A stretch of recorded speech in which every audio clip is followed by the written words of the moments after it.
एक बार बातों ही बातों में माता पार्वती ने भगवान शिव से आंख मिचौली खेलने की इच्छा जाहिर की। चलिए न प्रभु, कितने समय से हम दोनों ने कोई क्रीड़ा नहीं की, हम आज कोई खेल खेलते हैं। आज वातावरण कितना सुंदर है, कैलाश पर्वत पर ठंडी हवाओं के झोंके कितने मनमोहक लग रहे हैं। हाँ, वातावरण तो बहुत सुहावना और मनमोहक है, पर हम कौन सी क्रीड़ा करेंगे? अब आप ही बताओ कि हम क्या खेल खेलें? क्यों ना हम आंख मिचौली खेलें?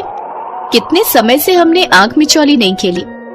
पर सर्वप्रथम आंख पर पट्टी मैं बांधूंगी ताकि मैं आपको जल्दी से ढूंढ सकूं।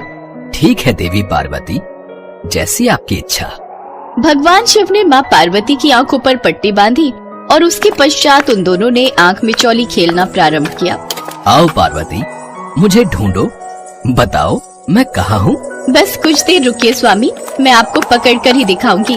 मैं आपकी आवाज की दिशा में बढ़ रही हूँ। मैं तो इधर हूँ, तुम कहाँ ढूंढ रही हो? बस कुछ देर और प्रतीक्षा कीजिए, मैं आपको पकड़ने वाली हूँ। भगवान शिव भोले भाले, उन्हें क्या पता, उनके डमरू की आवाज को माँ पार्वती भली भांति पहचानती हैं। उन्होंने कुछ ही पलों में भगवान शिव को पकड़ लिया। देखा स्वामी, मैंने आपको पकड़ ही लिया। पर आपको कैसे पता चला कि मैं उस चोटी के पीछे छुपा हुआ था? आपको ढूंढने में आपके प्रिय डमरू ने मेरी सहायता की। आपके डमरू की आवाज की दिशा में ही मैंने आपको ढूंढा और आपको पकड़ लिया। अब आप अपनी आंखों पर पट्टी बांधिए, अब आपकी बारी है। ठीक है देवी, मैं तो आपको यूं ही चुटकियों में पकड़ लूंगा। अच्छा, देखते हैं। माँ पार्वती और भगवान शिव का एक बार फिर से आंख मिचौली का खेल प्रारंभ हुआ। अब भगवान शिव की आंखों पर पट्टी बंधी थी और वह माँ पार्वती को ढूंढ रहे थे। माँ पार्वती बार बार भगवान शिव के पास आती, उन पर फूलों की वर्षा करती। भगवान शिव उन्हें पकड़ने की कोशिश करते तो वह फिर गायब हो जाते। प्रभु प्रभु इस ओर, यहाँ मैं तो इधर हूँ, आप उधर कहाँ जा रहे हैं?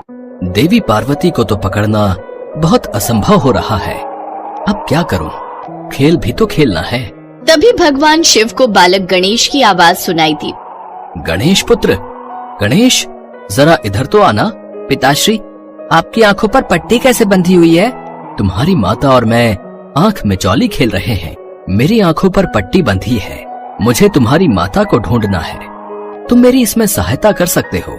जरा देखकर तो बताओ, तुम्हारी माता किस दिशा में छुपी है? मैं उन्हें पकड़ लूंगा।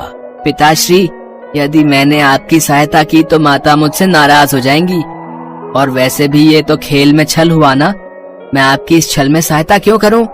नहीं पिताश्री, मैं आपकी इस कार्य में कोई मदद नहीं कर सकता, ये खेल आपको स्वयं ही खेलना होगा। मैं जा रहा हूँ, कार्तिकेय भैया मेरी प्रतीक्षा कर रहे हैं, हम दोनों भ्रमण के लिए जा रहे हैं। अरे पुत्र गणेश, सुनो तो। अब क्या करूं? मैं पार्वती को कैसे ढूंढूं? तभी माता पार्वती शिव जी को आवाज लगाती हैं। क्या हुआ स्वामी, पुत्र गणेश ने आपकी सहायता नहीं की? मैं तो आपके समक्ष ही खड़ी हूँ, इधर, यहाँ। शिव जी माँ पार्वती को पकड़ने की कोशिश करते पर हर बार असमर्थ हो जाते। अरे प्रभु, ये मैं हूँ। माता पार्वती उधर है, आपने मुझे पकड़ लिया है। हाँ, ठीक है। इस पट्टी से देखने में मुझे बहुत असुविधा हो रही है, मेरी समस्त इंद्रियां भी काम नहीं कर रही। मैं अपनी शक्तियों से देवी पार्वती को देख भी नहीं पा रहा हूँ।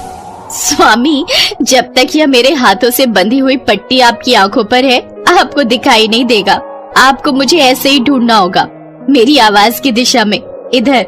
भगवान शिव बहुत देर तक माता पार्वती को पकड़ने की कोशिश करते रहे, पर हर बार वह असफल हुए। अब उनके पास एक ही रास्ता था जिससे वे माता पार्वती को पकड़ सकते थे। मैं गिरने का अभिनय करता हूँ, देवी पार्वती मेरी आवाज सुनकर जरूर यहाँ आएंगी और मैं उन्हें पकड़ लूंगा। पार्वती! क्या हुआ स्वामी, आपको चोट तो नहीं लगी? मुझे कुछ नहीं हुआ, पर मैंने तुम्हें पकड़ लिया, मैं जीत गया। नहीं स्वामी, अभी अपनी आंखों से पट्टी मत उतारिए, अभी तो खेल समाप्त ही नहीं हुआ। यदि आप खेल में छल कर सकते हैं तो मैं भी तो आपके साथ छल कर सकती हूँ। जिसे आपने पकड़ा वह मेरी माया थी, मैं तो यहाँ छुपी हूँ। माता पार्वती जानती थी कि भगवान शिव गिरने का नाटक कर रहे हैं, इसलिए उन्होंने अपनी शक्ति से अपनी हमशक्ल उत्पन्न की और खूब जोर से हंसी। कुछ देर तक यह आंख मिचौली का खेल चलता रहा। भगवान शिव को एक और युक्ति सूझी। देवी पार्वती, मैं सोच रहा था मैं आपको ढूंढने में असमर्थ हो रहा हूँ। अब ये खेल ऐसे ही चलता रहा तो मैंने जो आपके बारे में सोचा है, आज मैं आपको कहीं ले जाने वाला था। भगवान शिव के मुंह से इस तरह की बातें सुनकर माता पार्वती से रहा नहीं गया। अब वो भगवान शिव के आसपास ही घूमने लगी। आप मुझे कहाँ ले जाने वाले थे प्रभु? ले जाने वाला था, पर अभी तो मैं तुम्हें पकड़ ही नहीं पा रहा हूँ। अब जब तक ये खेल समाप्त नहीं होगा तब तक क्या ही फायदा ये बताने से कि हम आज कहाँ जाने वाले थे। बताइए ना प्रभु, मेरे मन में बहुत उत्सुकता हो रही है। हम कहाँ जाने वाले हैं? अब आप इतनी दूर दूर से मुझसे वार्तालाप करेंगी तो मैं कैसे बता पाऊंगा? माँ पार्वती ये भूल चुकी थी कि अभी तो आंख मिचौली का खेल चल रहा है। शिव जी ने उन्हें अपनी बातों में फंसा लिया और बस माँ पार्वती पकड़ी गई। ये पकड़ लिया मैंने आपको। अच्छा, तो आप जानबूझकर मुझे बातों में उलझा रहे थे ताकि आप मुझे पकड़ सको। जाइए प्रभु, मैं आपसे बात नहीं करूंगी। शिव जी ने अपनी आंखों से पट्टी उतारी। वे समझ गए थे कि माँ पार्वती नाराज हो गई हैं। अब उनके पास माँ पार्वती को मनाने का एक ही रास्ता था। अच्छा ठीक है, तुम जीती मैं हारा। वैसे मैं सोच रहा था क्यों ना आज हम स्वर्ग की सैर पर चलें। बहुत दिनों से हम किसी भ्रमण पर नहीं गए। भ्रमण पर? ठीक है, तो मैं अभी तैयार होकर आती हूँ। बस महादेव और माता पार्वती के बीच सुलह हो गई और वे दोनों स्वर्ग के भ्रमण पर निकल जाते हैं। सच ही तो है, पति पत्नी का रिश्ता ऐसा ही होता है। जहाँ एक पल में खट्टी मीठी लड़ाई होती है तो वहीं एक पल में एक दूसरे के लिए ढेर सारा प्यार उमड़ आता है। तभी तो ये बंधन 7 जन्मों का कहलाता है। इस प्रकार की रोचक कहानियों को सुनने के लिए हमारे इस चैनल को लाइक, शेयर और सब्सक्राइब करें और हाँ, बेल आइकन जरूर दबाएं ताकि रोचक कहानियों का नोटिफिकेशन सबसे पहले आप तक पहुँचे। नमस्कार।